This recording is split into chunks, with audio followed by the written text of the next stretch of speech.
we go.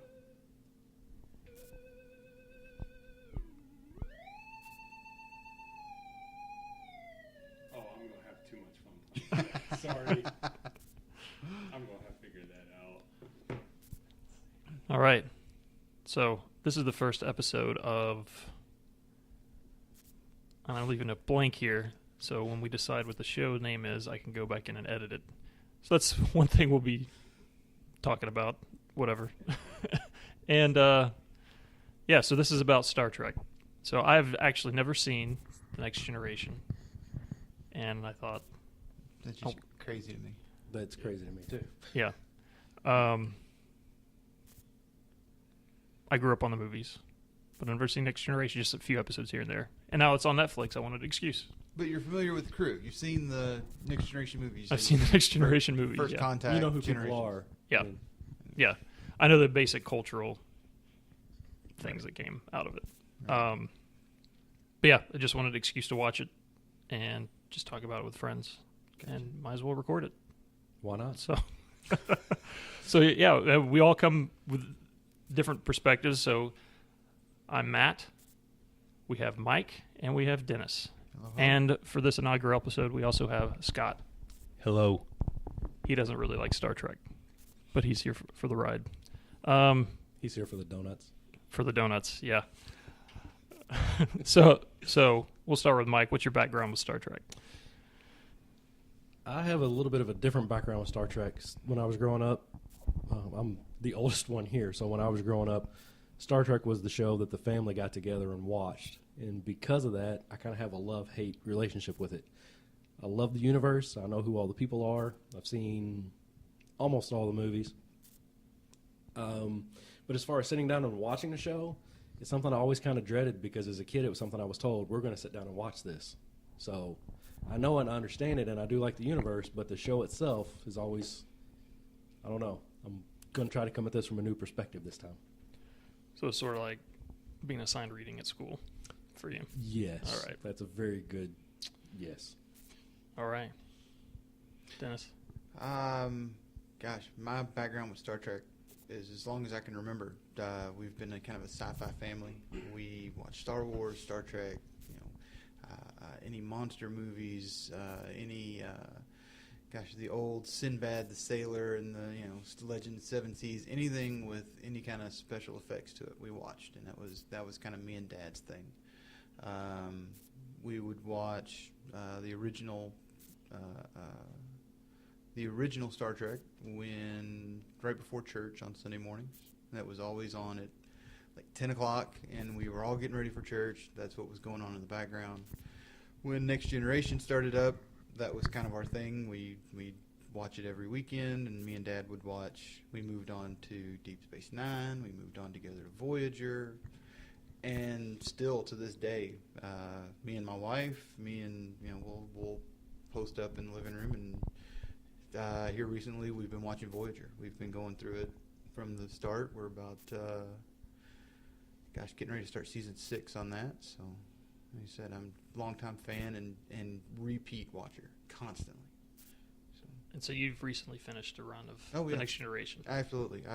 We've watched all of Next Generation within the last 6 months. Okay, so it's fresh. Yeah. All right. How long has it been for you, Mike? I don't know that I've watched all of Next Generation. Okay. I know most of it. I've seen, I know I've seen at least one of the Next Generation movies. I don't know how many there were. But I don't know that I've watched the entire series from beginning to end.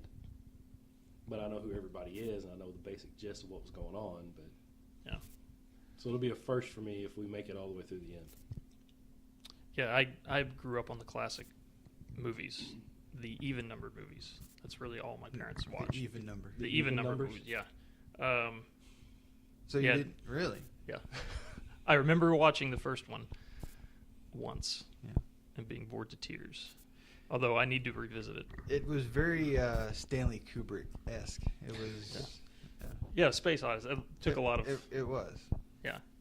And I remember being freaked out by the... the bald lady. Not so much the bald lady, but the scene near the beginning where the transporter malfunctions. Oh, yeah. And the guy yeah, the whole impetus for the whole movie for Kirk getting back to the ship is this guy dies a horrible death. Yeah. Right. Yeah. And it opens with this, it's PG back then. Yeah. So I don't think there was a PG-13 back then.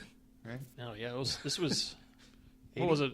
79, 80? Yeah, it was right 79. after Star Wars. It was 79 because my parents were in the theater watching the first Star Trek a few days before I was born on December 9th, 79. Ah, okay. So Yeah. that's my first intro to Star Trek was in utero, I guess. Yeah, December 9th of 79. So- I was 3. There you go.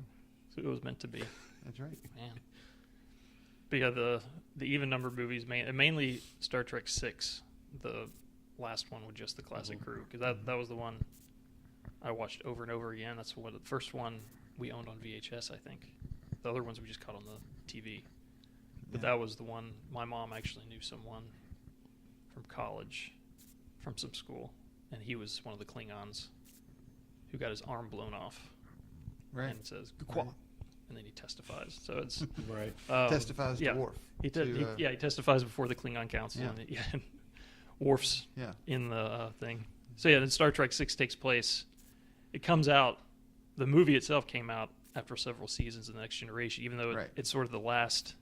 It explains how the Federation and the Klingons finally Right. get. And I didn't understand most of it. I just thought it was Yeah. Right. I don't really know what I liked about it when I was a kid, other than it was just different. Right. I don't know. To me, when I was a kid, it was like I said, it was just something that we did with Dad. It was that was it was weird. Mom would always say, well, that's just a Dad and DJ kind of movie. That's what we watched. We would watch monsters, sci-fi, aliens, whatever. So all of that, and it just fit. It that genre hit us, and that hit me right from then. So that's kind of where all that came from. Yeah, and it is weird because we talked about it a little bit earlier. I played the Star Trek Online video game on 2 different platforms. It is a free game. I have sunk money into it on both platforms that I've played it on. Right. Because I enjoyed it so much. I enjoy the universe so much. I've got a Star Trek board game that the 3 of us have played, and we all love it. But I don't know. It was just something about the show. I think I feel kind of weird sitting here listening to you talk about you and your dad sitting down and watching it for fun. Right. And you But guys, I was at the age forced to do where, it. I was at the age where it was, like I said, I'm a little bit older. So there was a point in time where there was only one TV in the house. I was the remote control, and we watched Star Trek because Right. Dad said so. right. And that's why it never sat well with me. But I love the universe, so I'm really looking forward to doing this again. Right. Well, that's me. I love the big, expansive universes. Anyway, we talked about some friends at work. We talk about Lord of the Rings and just kind of the huge amount of effort that Tolkien went in, to develop the universe in itself. And obviously we're all Star Wars fans. There's a huge mythos out there behind all that with the books and the movies and the games, and cartoons, and Star Trek's no different. Star Trek's got this huge, just galaxy universe of material out there and background on every single character, anybody you can think of. There's a history there that if you want to dig enough for it, you find the right Wikipedia page, you can find who piloted what ship what year, who just happened to run into Kirk at the right time or the wrong day or whatever. Schematics of fake science. Absolutely. Of all the ships. Yeah. So, and that's fun. The huge amount of information that's out there and available. And they actually made instructions for the chess-based game that they played on the TV show. Dad's got the 3D chess. They Yep. actually created 3D chess and created the rules for it based on what they saw people doing on the show. Yep. I mean, And it actually works. and it works. Well, the way that the one works that Dad has is, like I said, it's a 3D chess set, and it's multiple levels. So you look down at it, but when you look down at it from above, it's your basic 8x8 chess set, right? It's your chessboard. It just happens that as you move forward, 3 spaces, you'll go 2 spaces on the top level and then drop down to the medium level on that 3rd space. So it's 3D chess, but like I said, if you look at it top down and flatten it, it's still an 8x8 chess set. Yeah. So It's funny sometimes whenever we envision the future like that, it's bigger, more complicated. Like, right, it's not chess, it's 3D chess. right. Right. Even though chess is probably, in its form, is probably going to be around for another 5,000 years. Oh yeah. It's Oh, never yeah. going to change. It's always like when you look at the future, you do better off predicting what's not going to be there rather than what's going to happen. Oh So yeah. it's, Absolutely. it's just funny. I even read the William Shatner, one of the William Shatner Star Trek books. Oh yeah, the ones that he like the actual in universe stories. In universe stories, it was supposed to be technically a sequel to the Star Trek Generations. Okay. Because for some reason, I remember seeing that movie in theaters here in Louisville before I lived in Louisville. I saw it. My grandmother took me to see it. Which that's weird. That's the first thing I've ever thought about it. That my grandmother took me to see. I think that and First Contact at some point. Like that's one of the things she just took me to see for some reason. So I didn't even realize that until now. But yeah, and I know a lot of people hate Generations, but for some reason I was fascinated by it. Oh yeah. And then that book, I can't even remember the book's name, but it brought Shatner, or Kirk. It brought Kirk back. So Shatner wrote a book that brought his character back. Right. Well, And of was that, course. and of course the Borg were in the book, and it tied the Borg all the way back to Star Trek 1, the original movie, and V'ger.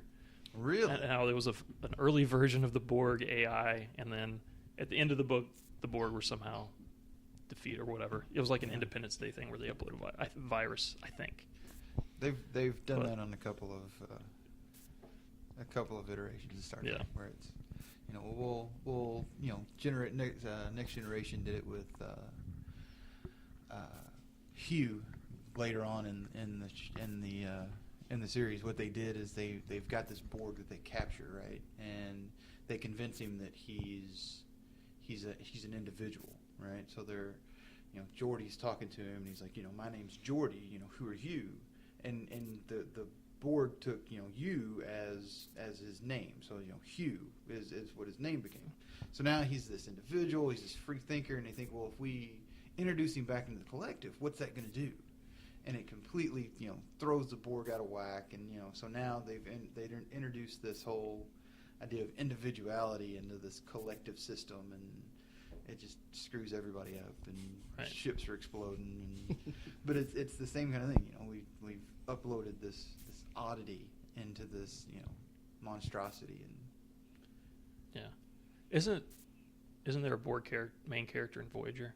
there's Yeah, 7 and 9. They've yeah. sort of evolved beyond the assimilate. Yeah.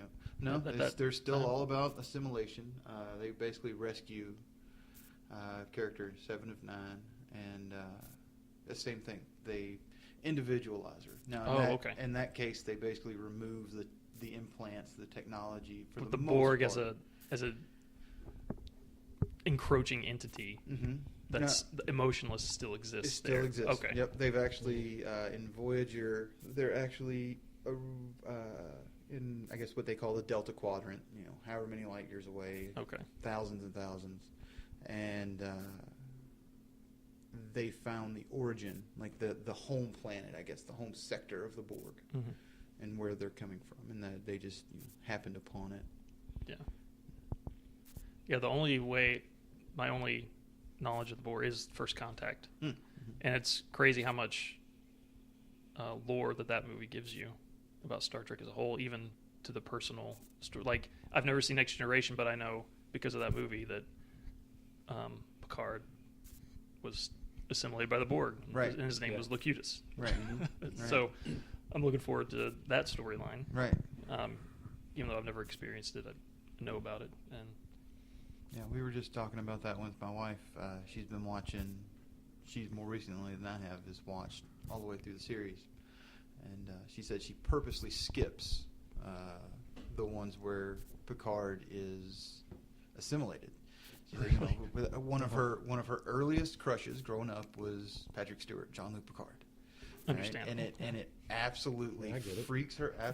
Right. And it absolutely freaks her out to watch those episodes. It's just there's something extremely creepy about that. Even it's always bothered me too. Even do you remember the scene in Superman 3 where this is a weird reference, but No, you're- yeah. where they No, build let's see where the this goes. AI computer, right? Okay, And it yeah. starts going berserk, and the villain lady is running out, and it grabs her back and just Oh, forces yeah, her I back remember in, that. and she's Yeah. like, Oh, she's okay. screaming and trying to get out, and it covers her mouth and Yep. turns her into this, essentially a Borg. Yeah. It just terrified me as Yeah. a kid. And that's that same idea that the Borg tap into. Lots of sci-fi, I guess. Like Doctor Who has the metal men. The too. Daleks? Yeah. Not even the Oh, Daleks, not but the I forget the name of I them. forget what they're called. The Metal Men or The metal, yeah. Are they Cybermen. Is it Dalek? Cybermen. Cybermen. Is No, the Daleks No, are no, the no, no, no. Is it pronounced Dalek? It's not. Sorry, I'm not a Doctor Who guy. Is it Dalek? Dalek? Sorry. I think it depends on who's playing the Doctor at the time. Oh, okay. Dalek or Dalek. Yeah. I've heard it pronounced both ways. Whether they're more Scottish or There you go. I don't know. Whether it's David Tennant and it's right, or it's Yep. anybody else and it's Right. wrong. Exactly. Of course. No, I got you. But yeah, they have the same idea where they essentially lobotomize humans and that, I guess that idea is just a universal terror. Right. Well, I mean, you get the same thing with Star Wars. You know, the biggest, baddest guy is the cyborg. He's more machine than man, right? He's the baddest guy in the universe, and you know, he's that same idea. Well, Yeah. And really, when you look at, I mean, it's interesting you brought up Doctor Who. That I'm thinking about it. Picard and Doctor Who are very similar characters. They want to think things through. They don't want to fight right away unless they have to. And then if they have to, they bring it all down. Mm-hmm. And the direct polar opposite of them for Picard is the Borg. For Doctor Who, his two main enemies that he never can really get past are both hive-minded. We're going to, like you said, lobotomize everybody and turn everybody into us, and we all have one ultimate goal, just like the Borg do. I mean, it draws a good parallel there between you know, those two universes. Yeah. And I mean, because that's what makes, when Picard gets assimilated, that's what makes it so creepy, because he turns so opposite of what he always was before.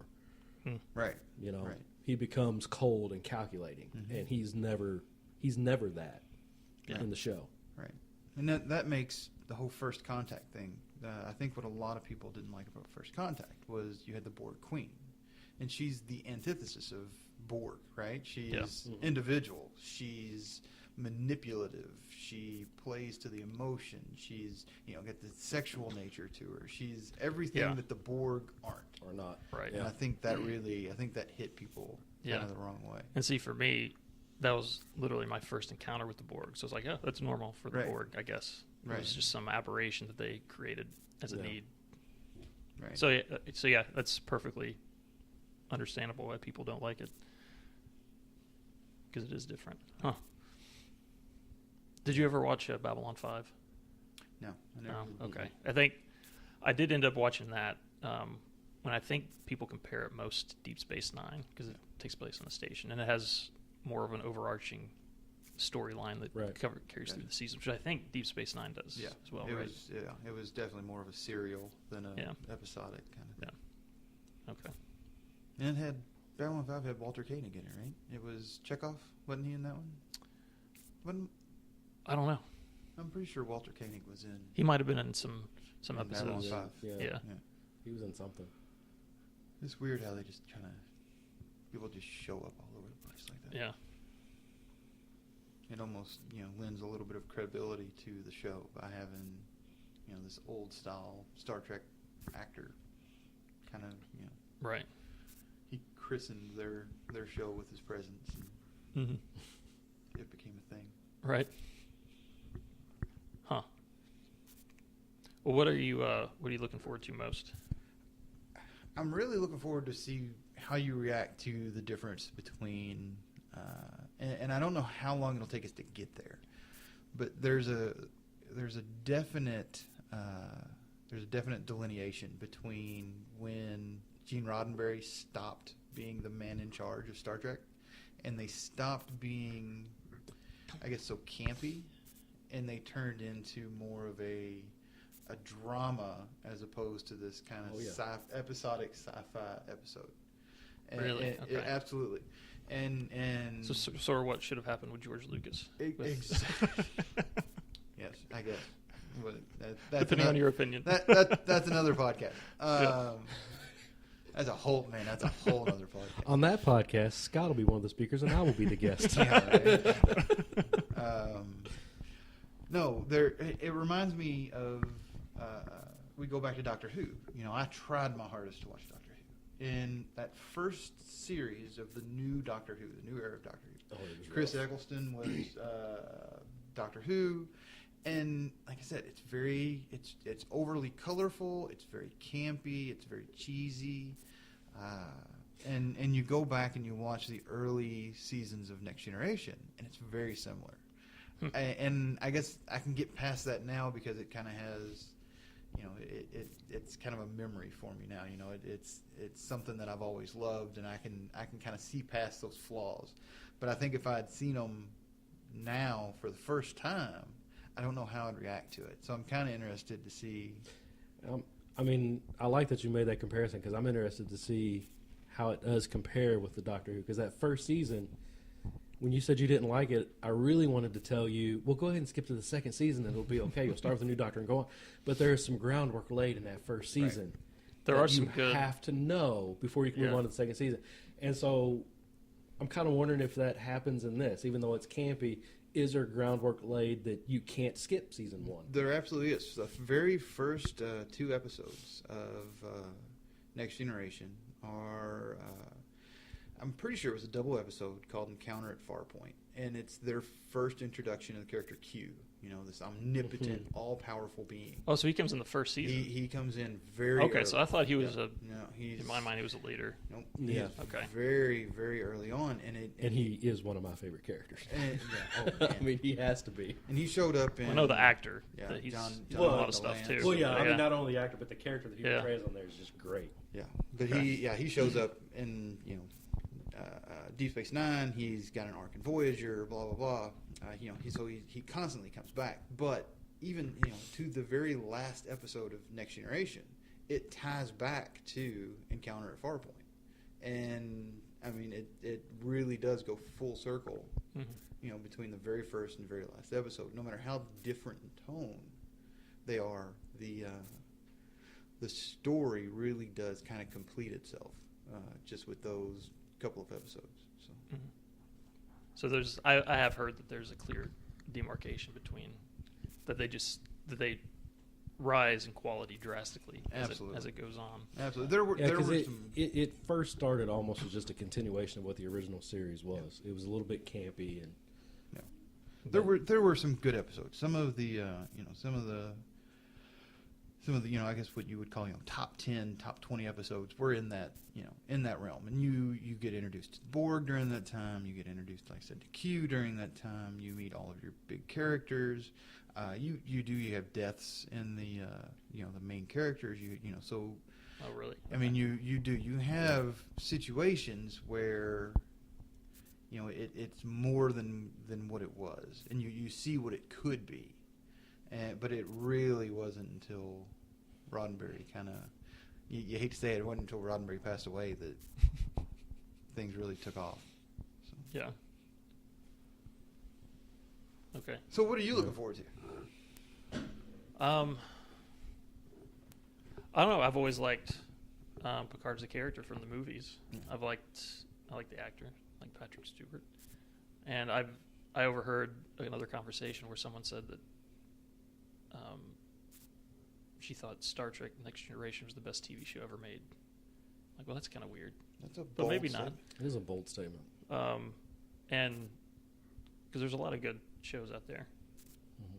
so and it's something I've always wanted to do. And then I saw it was up on Netflix, and said, well, why not? Yeah. Check it out, see what happens. So now, how are we going to do this? Are we going to do, like I said, I mean, if we try to do one episode at a time, and we do, there's a lot of episodes. There's, I don't know how, or will we, try to push through, watch 2 or 3 episodes, discuss everything in it? Are we going to? Yeah, we'll What's have to the look. format? I like to do it sort of a slow burn Yeah. because I'm not in any hurry Okay. necessarily. So maybe, probably an episode, or if it's a two-parter, Two-parter. we'll That's do what I the was two gonna ask, parters. do both parts. Yeah, do Yeah. both parts if there's a strict continuation. So yeah, I think that makes sense. What about a name? We need a name. Dead silence. Can you edit out dead silence? The Scott's Not Absolutely. Involved podcast. I could promise to edit out dead silence There you and go. then leave it in. Dead silence. The old song Star Trekkin'.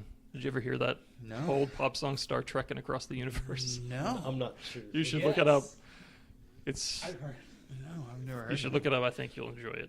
It's so dumb. Okay. Oh, hey, I'll take your word on it. Star Trekking across the Yeah. universe. I don't know if that's the name of the song, but that's the part of the chorus. Star Trekkin' across the universe. And it has all the characters and their quirks and their sayings repeated as part of the. Right. It's. I don't know why I brought it up. Just But- so that you can sing it. Hey, no, But that's it's- something that all three of us and anybody who's listening is probably going to go look up now if they've not Yeah, heard I it. hope so. And it'll be stuck in their head for the next week. Star Trek. You're welcome. Yeah, there you go. And that's what. Hey, that's as good as anything I've heard. Star Trekking. Yeah. We are The next Star generation. The generation after the next. I Star don't know. Trekking 2. The generation after next. Yeah.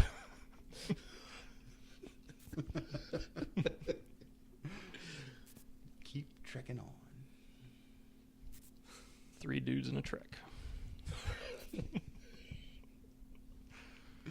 Oh. Gosh. Or 3 men in a Three trek. men. Men-ish. Minish. Yeah, men-ish. 3 guys.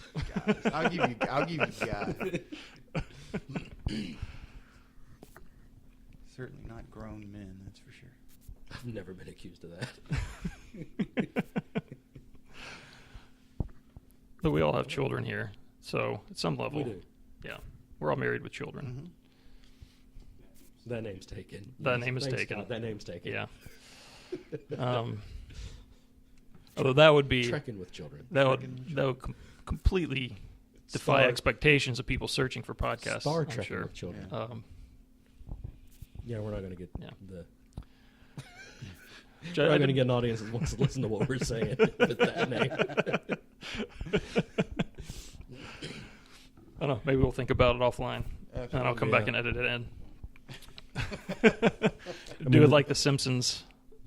This conversation where we're trying to come up with a name is taking place at 2 a.m. Yes. So So either whatever we come up with will be awesome, or we won't remember it, or it'll be terrible. We could be the So- Wesley Crushers. Sorry. oh wow. Sorry. We could be named Shut Up Wesley.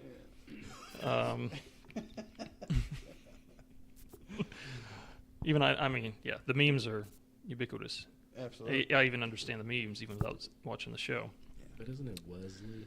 Wesley. Not Wesley, but Crusher. Wesley. I don't know. But you've had a friend named Wesley. His name was Wesley, right? And I've got a friend named Wesley. His name was Wesley.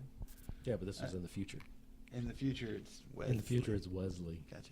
The Wesley Crushers. Yeah. No, that's so much better. I'll do what I can.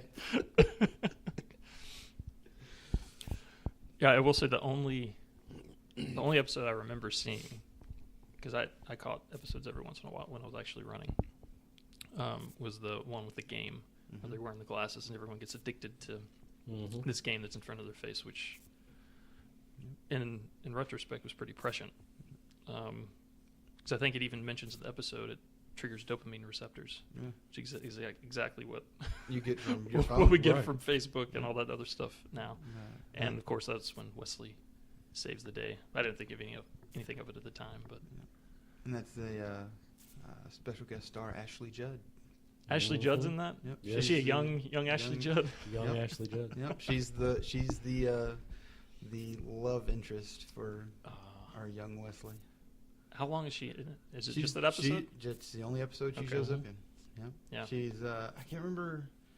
Gosh, I can't remember what her name was, but I don't know if you ever watch NCIS. You know, NCIS, you've got Gibbs, and he's got, you know, his rules, right? Gibbs rules for, I don't know, Everything. everything. It's just Gibbs And rules. Rule number 1, rule number 2, and it's, you know, don't date people at work. Don't, you know, pull your gun unless you tend to use it. Blah blah. Well, Don't say you're sorry. Never say you're sorry. Well, this girl's got her own rules, right? So it's thing. I couldn't even tell you what they are. Like I said, it was just, it was silly, you know. But it was that was that era of Star Trek. I mean, it was silly. And then you bring back Wesley, and he's there to save the day, and he's this young kid, so he's got to have a young girl there to chase around. And Yeah. so, Got to get the young people interested. These people like Mike over here just don't want to watch the show. Didn't work for me. No. Yeah, I think the solution to that was, I remember it just being, oh, that was it. There's a Data walked in and just flashed a strobe light at Yep. people that Yep. cured them from the hypnosis. Yeah. they figured out in the episode that this game, you know, it obviously affected living, breathing people. It didn't affect people like Data, you know, the android. So they shut him down early as soon as you know, only a couple of people on the ship know how to shut down Data, and so Dr. Crusher shuts him down, and they realize, I think later on, you know, Wesley ends up scanning Data or something to that effect, and sees, oh, well, the only way that he could have been disabled this way was with a laser scalpel, and the only person who knows how to do that is my mom. That's, you know, I don't know. Like I said, just kind of cheesy. So they fixed Data, and then... So the one episode I remember is one of the worst episodes. No. No. Don't get me wrong. And we just saw that one recently. It's a good episode. And like I said, It just has little quirks. They all do. Yeah. They all do. I wouldn't say any of them. I enjoy them all. Yeah.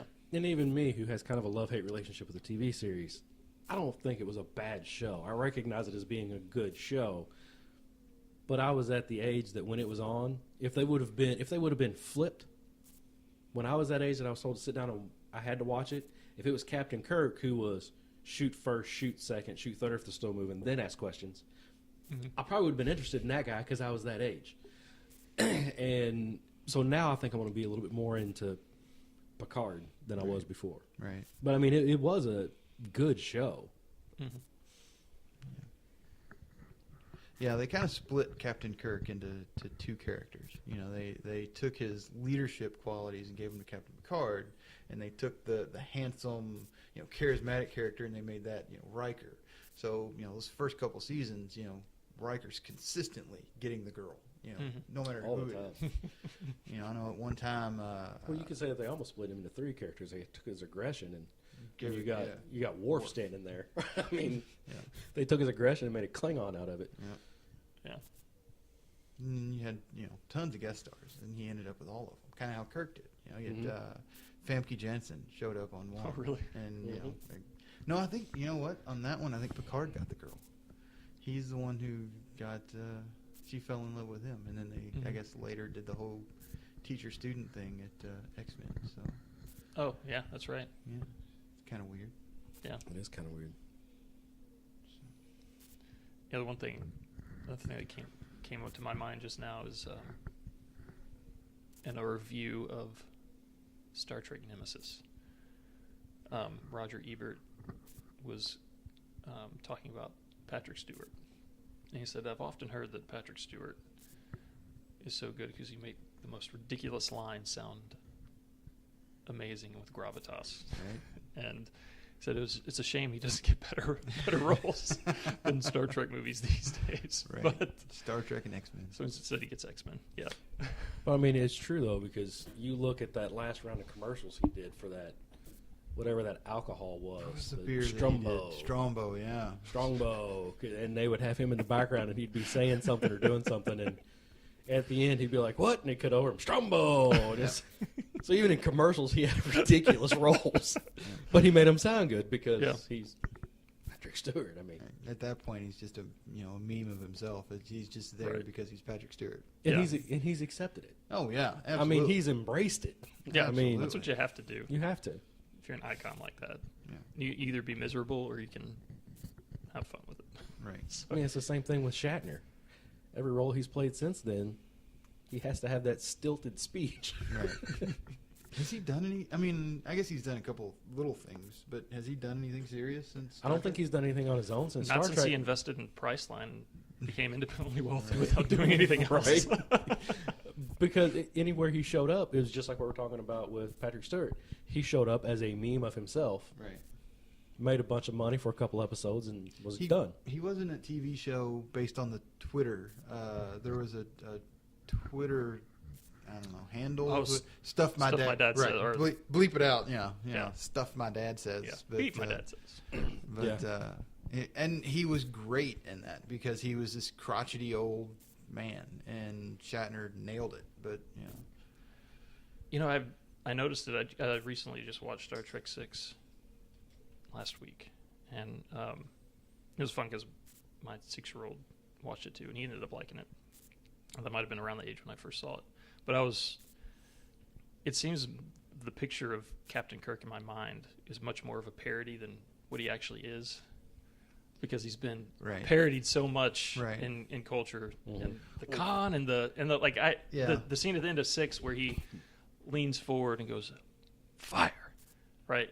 Yeah. In my mind, it was much longer, much more yeah. drawn Dramatic out, and much more dramatic, overly dramatic, overacted. Flamboyant, and But it wasn't near as bad as Right. I remember it. Right. It was like, it was an awesome scene. I remember one episode from the original series that I saw, and I'll have to go back and try to watch it because it's the one where from Romulan the original series. from the original series. Please be the Gorn fight. It's the it's the one where there's a Romulan ship, I think, that can blow away a ship in a single shot or something. The Okay. weapon's so Okay. powerful, and Yeah.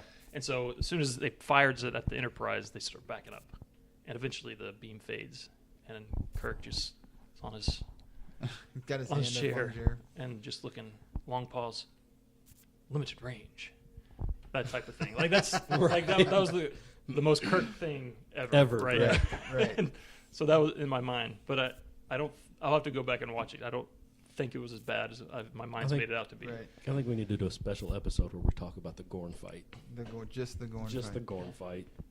And then they had there's an episode of Next Generation, and it could almost be I guess their version of the Gorn fight, but it's the difference between the way that Kirk handled it and the way that Picard would handle it. So they run into the ship. Enterprise meets up with this other ship, and they can't understand each other. They understand the language, the words that are being spoken. The Federation at this point has what they call the universal translator, right? So they run into somebody, and it automatically kind of translates their language. So The Babelfish. Yeah, exactly. You Babelfish. talk to me, That's what and I was thinking too. Yep, it sounds like my language when you're talking to me. But it's coming across, weird. They're talking like metaphor, and they're talking in just this weird way of talking. And so to hash things out, what they do is they this other ship that nobody understands, they beam Captain Picard and their leader down to this planet. And this planet is just kind of this rocky planet, similar to where Kirk and the Gorn were fighting, right? This alien, he's kind of that reptilian kind of look to him. But when they're down there, they talk to each other basically over a fire. They sit around a campfire and figure out, okay, I see what you're trying to say to me, and I understand where you're coming from. And instead of beating the snot out of him like Kirk Whereas did Kirk in the Gorn fight, the fight scene takes place on the same pace that he talked. yeah, right. So there's some weird random pauses. At one point during the fight, Kirk gets away from him a little bit and randomly finds like some piece of bamboo and makes gunpowder Right. out of the soil on the planet. And, I mean, it was just that show deserves it. We almost have to do that Right. because it's just that's one episode of the original show that I remember really well because it was just so crazy. We'll have special editions There you go. Oh yeah, to break up the The maybe in monotomy. between seasons. We'll There you go. right there you Do go. some- There you go. we'll do something special. Well, yeah. I hope we just have a lot of fun with this. Yeah. Hope, Oh, yeah, hope absolutely. everyone listening has a lot of fun with this, and yeah, we'll see where it takes us. Yeah, I'm excited for it, man. Yeah, I am too. We'll have a name by next episode. Scott, you have anything to add? Nope. Awesome. Hey, man, it's been good having you, Scott. We really appreciate you being here. Anything to help.